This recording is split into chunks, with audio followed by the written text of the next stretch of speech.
Hello and welcome back to Hate Read, the series on my channel where the one rule is I have to have read a book more than once for it to be considered a hate read. And today I will be talking about A Court of Silver Flames by Sarah J. Maas, my booktube Roman Empire. Really quickly, I want to tell you a story. You see this pin right here? Only a select few people have this pin because in order to get it, you had to pre-order the hardcover of A Court of Silver Flames. And in this being one of the most highly anticipated books I've ever read, or I've ever wanted to read ever, I, of course, pre-ordered it. And for me, I never pre-order books because they don't come on the day the book comes out. They are shipped on the day the book comes out. And that is very annoying to me. It would just be better to go to the store and buy it that day than pre-order it. But I was in a pin phase, so I wanted the pin. I'd been waiting for this book for years. So just in case anyone doubted, when I say I've read these books before and I used to love them and I hate them now, that this is the example of it. I spent money so I could get this pin and get it pre-ordered, all right? I don't want anyone doubting me. After slogging through the series all over again, I've come to the realization that I do not like romantasy.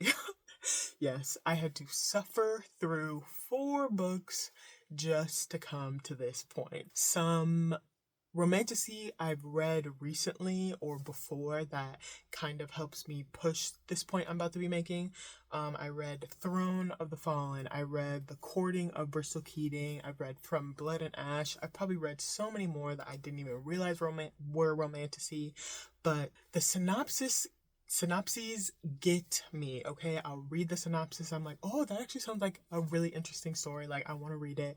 And then I'll be like 20% of the way in, and I'm like, oh my gosh, this is romantasy. Like, I wasn't even clocking it, but it's freaking romantasy. It really does need to become a genre of its own. I've realized that in romantasy, one of the aspects suffers. Either the fantasy is not that well done, but the romance is really intriguing, or the fantasy and the plot has a lot of focus, and the romance is just like insta love and annoying. Like, there really are very few authors that can do both equally and do both well. I would say I like romances that are set in fantasy worlds, but the main focus is on the romance, but there's also like some kind of adventure or something going on, you know.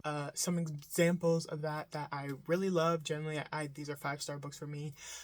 Pleasure Unbound by Larissa Lohr, or Dragon Actually by J.A. King. I call them my problematic faves, and they're definitely guilty pleasures, I have to admit. But it was this book that made me realize that Sarah J. Maas is really half-assing a lot of her writing. I think she thinks that the longer a book is, the more effort it'll seem like she put in. But with this book, it really is just 800 plus pages of pure BS. I think when she sat down to write this book, she was contractually obligated to. She had no idea what she was gonna do. She had no idea what she was about to write. And in the case I made for the Akatar video, the very first video I made, I said that book is pretty much just set up for the next books, and I would say the same for A Court of Silver Flames. There is some like character work with Nesta, but for the most part, it really is just trying to give people just enough to want to keep reading, but also like just enough so they're actually entertained while reading this story. There are just so many things that don't make sense in like how the story was being told and just like different aspects of it. Something that really bothered me was when Cassian is explaining like Illyrian culture and customs or whatever to Nesta, and he says, quote, this is on page 175, he says, quote, We're all Fae. Forget the high Fae and or lesser Fae BS. We're all immortal or close to it. Change comes slowly for us. What humans accomplish in decades takes us centuries, longer if you live in Illyria. And that just doesn't make any sense to me. I'm like, what? I'm like, huh? I'm sure it definitely makes it easier to write characters that are just stuck in their ways. I'm sure that's one of the easiest things to write.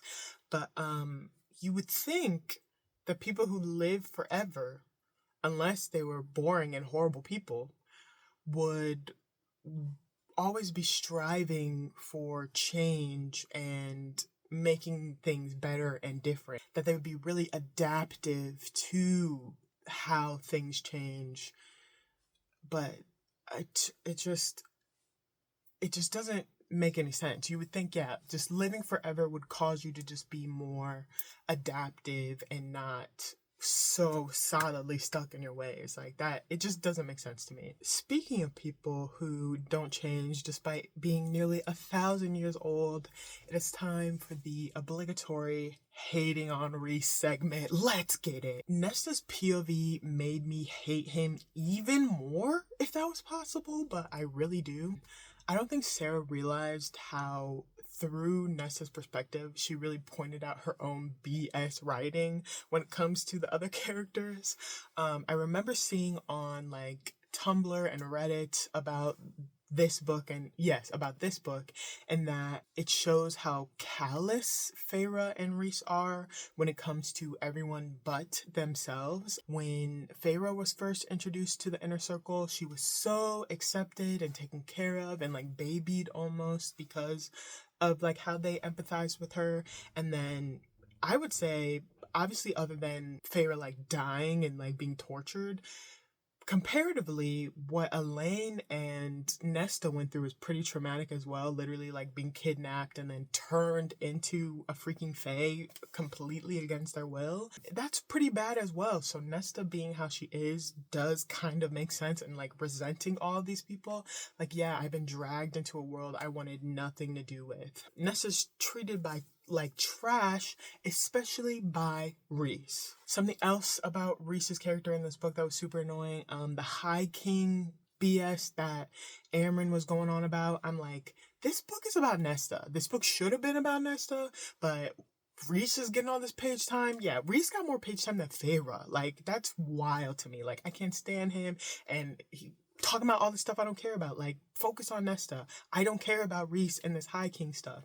And if anything, the High King stuff would just ruin the whole world as it is, because I like the idea of the High Lords. Like, I can't even lie. Like, the different courts and the day and night and springs, like, or spring and seasons. Like, I do not hate that at all. But a High King would ruin that completely.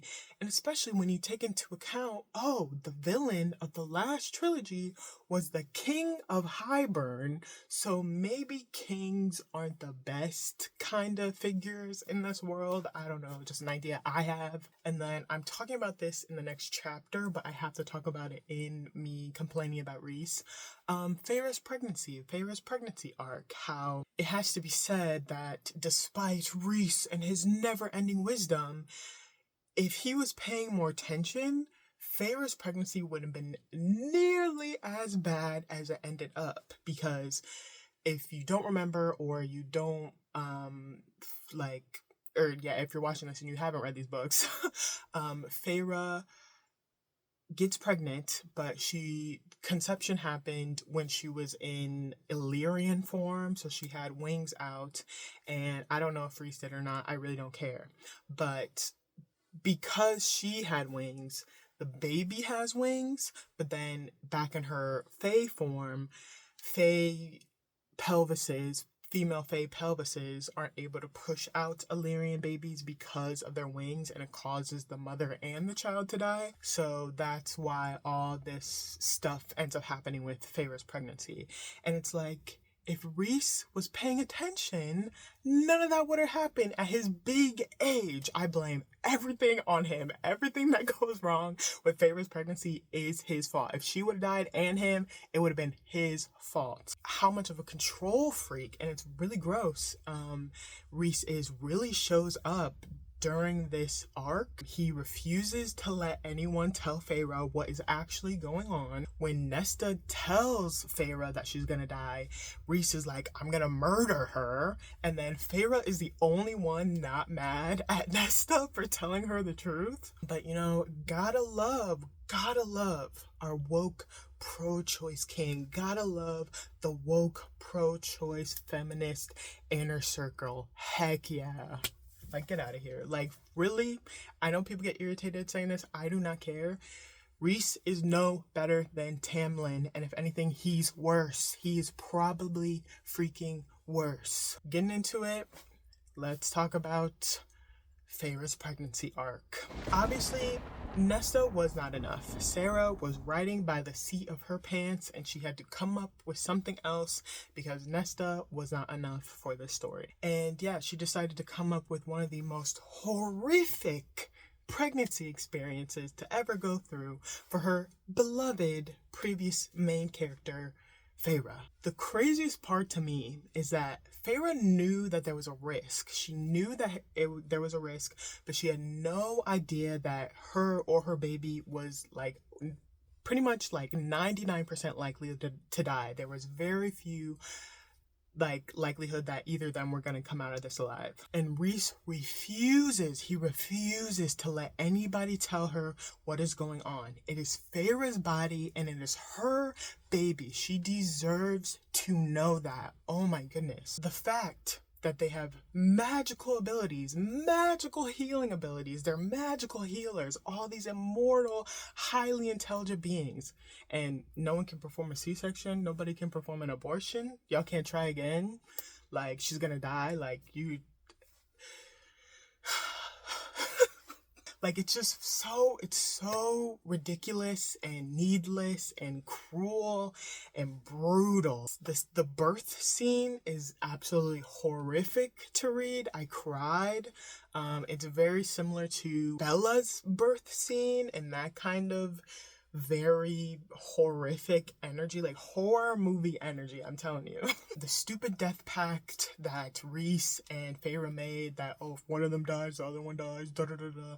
Like, Sarah really was trying to, like, raise the stakes, but it wasn't doing that for me. It wasn't doing anything for me, frankly. And then, like I said, the ending is brutal, but it's particularly disgusting how when Nesta saves Feyre and her baby, in the process of doing that, she alters Feyre's womb so she won't have any issues if her babies have wings in the future, as well as her own. So I'm going to repeat myself in case you're like, what?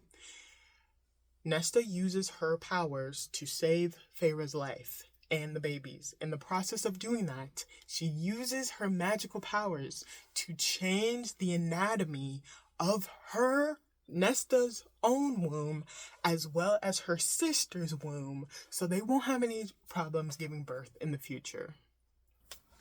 Huh? What? Like, when I was like, I read that, I was like, she did what? I'm like, why don't more people talk about that? Like, I remember freaking out, crying. Like I said, this book is my booktube Roman Empire, because I'm like, I'm gonna have to make a video about this because it's just absolutely mind-blowing that this is something that was written in what? I was a junior in college. I don't even know when that was, but the 2020s, we were in the years 2000, and somebody's writing some weird stuff like this. Like, what? You had her alter her own womb and her sister's womb so they wouldn't have problems giving birth to these broods in the future? Are you crazy? Like, I'm really going off about this because it's just disgusting. It's gross. It's like, why would you write that? Like, she can't use the magic to, like, change their sperm or something? Like, oh my gosh. Like, why is it always the women who have to change and make sure they're able to give birth and da-da-da?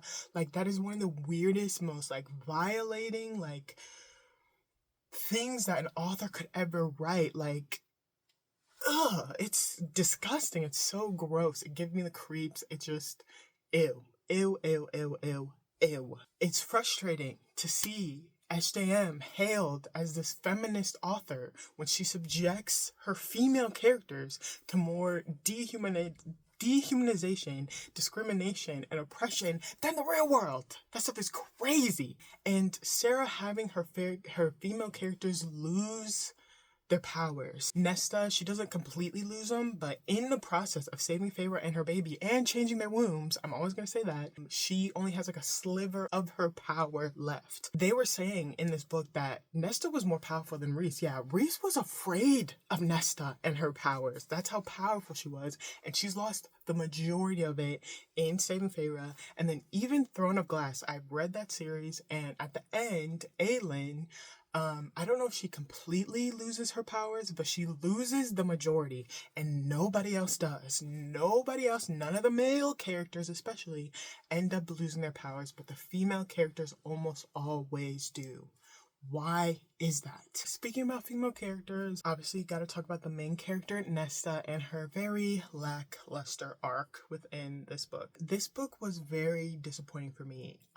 When it first came out, I got it digitally so I could read it right away, and I read it in under 24 hours, and I remember being done, and I was like, I do not feel anything. And then I read it physically once I got it physically, and yeah, I freaking annotated the heck out of this thing. And it took me probably about a month to read it again, and I cried because of just how horrible the ending is, and just like how poorly everything ends up coming together. Something about Nesta in this story is that she has a really hard time like processing her father's death, and I understand how traumatizing it would be to witness your parents' death, but it's kind of annoying for me. I'm like, of all the things for Nesta to be caught up on, she's caught up on her horrible dad who did a terrible job after the death of their mother, and then taking care of his 3 daughters. I talk about this a lot more in the next section, but there were so many opportunities for Sarah to bring in Feyre and Elain and to help with developing these really tense relationships that these 3 as sisters have. She really could have created some depth with building the relationship between these 2, but she decides to go the exact opposite route. She would rather just have Elain and Feyre sit on the sidelines while she introduces new half-assed characters. Nesta really does have the curse of being the older sister. Everyone who meets Nesta after they've met Feyre is like, oh, you didn't take care of your younger sister, you let your younger sister da-da-da-da. How about their father was alive and well, and yes, he was disabled, but alive and well, and was gonna just sit there and let his daughter starve? How about that?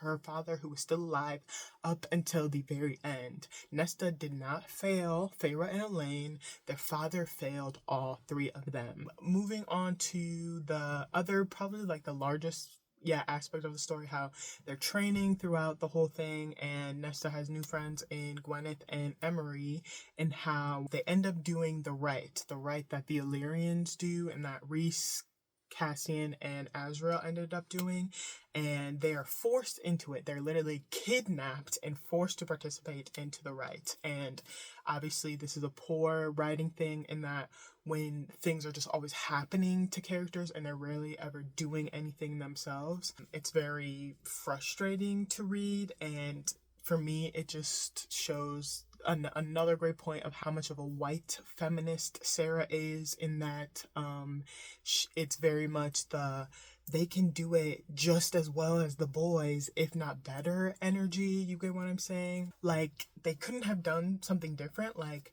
I understand like the Valkyries and all that stuff, but Nesta definitely gives off queen vibes, but she doesn't give off warrior queen to me, not at all. I've said it before, but Sarah likes to have her characters be one way, have her characters be super strong in who they are and their personality, but then she'll have them do something that is pretty out of character or kind of just out of left field that doesn't really make sense, because it's what she wants them to do and it's not true to the actual character. And I have to acknowledge that Nesta's wellness arc and her getting in touch with her body was like nice to read, but I just don't see Nesta in the military, not at all. And like I was speaking about earlier, Sarah's biggest strength and her biggest weakness comes from her character. So, gotta talk about Nessian. I have to admit, I love Nessian. All right, I'm the enemies to lovers, their banter, it's entertaining. But once other characters start to come in, and the more suggestive and horny everyone gets, it's pretty annoying. And instead of using these incredibly strong characters she has established in these books, Sarah would rather just introduce new ones and have that be that. An opportunity was really missed, because how cool would it have been if, yeah, not only Nesta and Cassian's relationship starts to develop because of the training, but also Nesta and Feyre's relationship starts to develop, could have started to develop with Feyre helping Nesta with her training. There's nothing better to prove how much someone has learned or how knowledgeable they are in something than being a teacher. Literally, the past 3 books, Feyre has been developing herself and her power and her strength and coming into who she is. But no, instead, Sarah was like, I'm gonna get her knocked up and have her essentially not be in the book, unless it's some issue regarding her pregnancy, or so she can have a scene with her and with her hand on her stomach or something. The whole book, Nesta is caught up on her father and his death, and how much better would it have been if, instead of her just venting to the guy she's having sex with, that she's able to connect with her sister and how they're both mourning and grieving their father. The conversation where Nesta explains like why she has a hard time listening to Feyre with Cassian and they're on the mountain and all that stuff. It's like that scene really fell flat for me, because it was like there really wasn't any like depth to it. It was just like her telling him and he comforted her, and then they started having sex after. It was like that was literally it. I refer to Nesta and Feyre a lot because they are definitely the sisters with like the most tension and the most difficult relationship, but it would have been even better with Elain because she was there when their dad died. How much better would it have been to read a conversation between Nesta and Elain and them talking about their dad and the difficult relationship they had with him, and how they loved him but he disappointed them constantly over and over. Like, how refreshing would it have been to read that? But no, it's just all this flat stuff. Elain is left out, Feyre is left out, and it's just Nesta and these half-assed feelings. All these characters are just sitting around begging to be used. Another good example is when Nesta has a really bad nightmare, and the 3 Illyrians end up coming to help her because she's like losing control of her powers.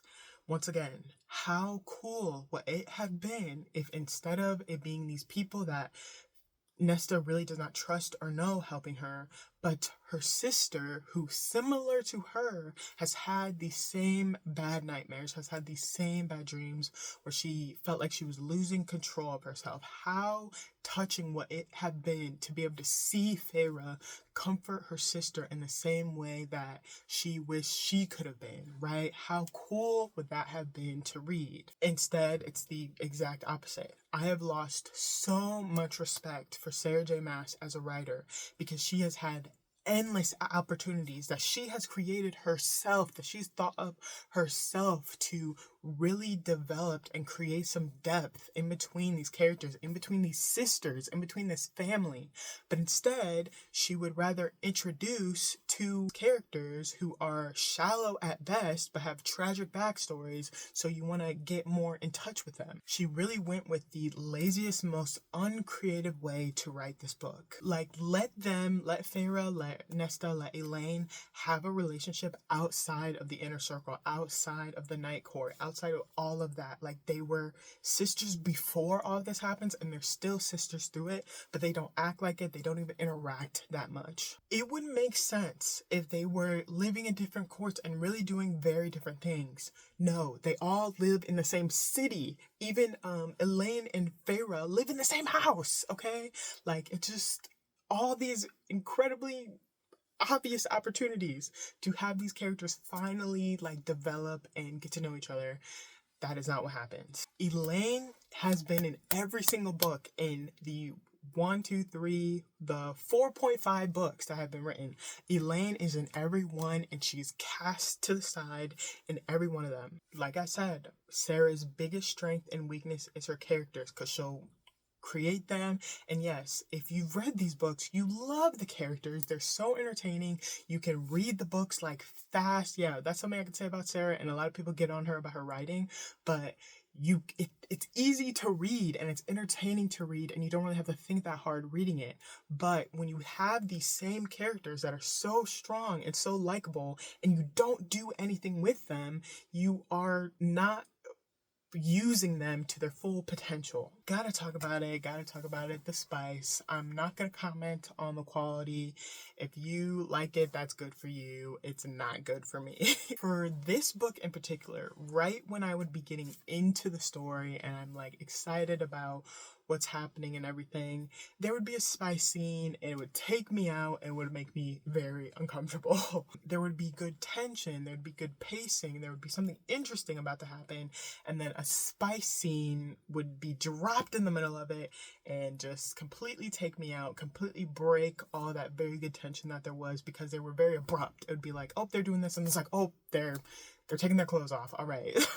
And that is why I said earlier, normally when it comes to romantasy and there's a push of that being like pretty even, one of the aspects is going to suffer for the sake of the other. And in the case of this book, the story suffers, the plot suffers because of the abruptness and awkwardness almost of the placement of these scenes. And I have to give it up to Sarah that she really does have interesting ideas when it comes to the world and the different like creatures and monsters in the world. Like the scene where they're at that lake and Nesta gets the mask, and that mer creature or whatever. It's like, that is a cool, creepy creature. She's very good at creating the world, but then once it comes down to things actually happening, it just is not well done at all. And yeah, just the spice really does take down the quality of this book and what it could have been. And yeah, instead of spending so much time focusing on the spice, there could have been a little bit more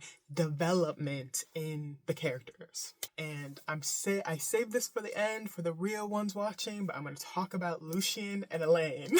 So for those that don't know, at the end of, or don't remember because it's not made clear, at the end of A Court of Mist and Fury, when Elain is turned into Faye, it is at that moment that Lucien is like, oh my gosh, that's my mate. So Lucien and Elain are mates, and obviously with the hardship of being turned from human to Faye, Elain has had a very hard time like letting go of her old fiance and just like adapting to her life and like being confronted with the fact that like she already has someone that is like she's destined to be with for whatever reason. If those two don't end up together, if Lucien and Elain do not end up together, and Elain ends up with Azriel and it goes brother, sister, brother, sister, brother, sister, I mark my words, I will never read a word from Sarah J. Maas again. Besides rereading the Throne of Glass series, because I've already read them before and I want to reread them, if Lucien and Elain do not end up together, I will never read a word from Sarah J. Maas again. Trust me on that. Sarah J. Maas loves her some mates. A prime example I would say is that in Throne of Glass, Elain and Rowan do develop like a relationship, but right when it's potentially gonna get more intimate, Rowan is like, no, because his mate died. His mate died in the past, and so he can't really be, he doesn't feel comfortable being with anyone for the sake of her memory. But it eventually comes out that through all this like magical stuff or whatever, they actually are mates. They actually are, and so of course they can be together. They're perfect together. They're perfect together. So it's like Sarah loves having two people who are destined to be together end up together, all right? So for the one characters that she doesn't do that with is with Lucien, that poor boy. Oh my gosh, it would just be, I'd be unspeakably angry. I know attempting to make a prediction will only leave me with my feelings hurt.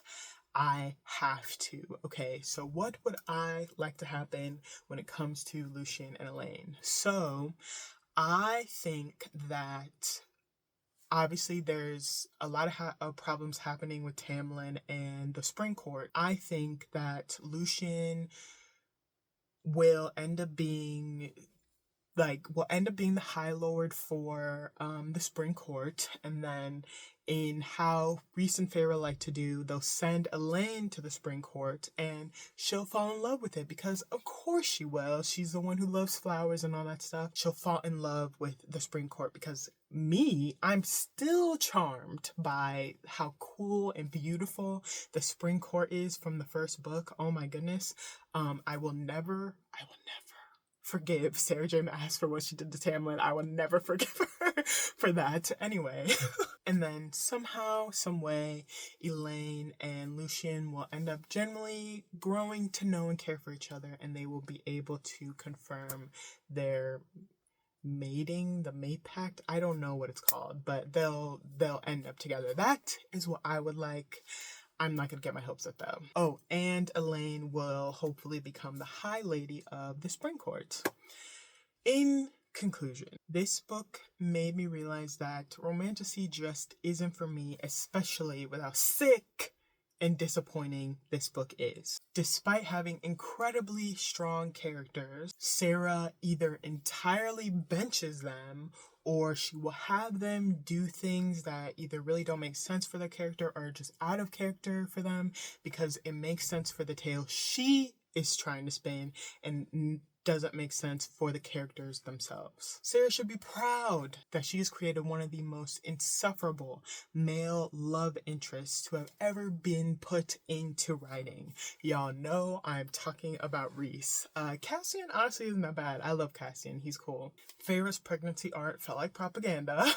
Horrible to make her have children so early into her immortal life. And Reese is a disgusting control freak who has absolutely no respect for his mate. Despite being the main character of the book, Nesta is essentially cast to the wayside as the stake of Feyre's pregnancy rises. I still love Nesta. I still love Nesta down. She's my favorite character in these books, and she deserves better. She deserved better. Sarah would rather introduce half-assed characters than to use any of the other characters she has spent the last 3.5 books writing. If you love the spice, love that for you, but for me, it was trashy and overkill.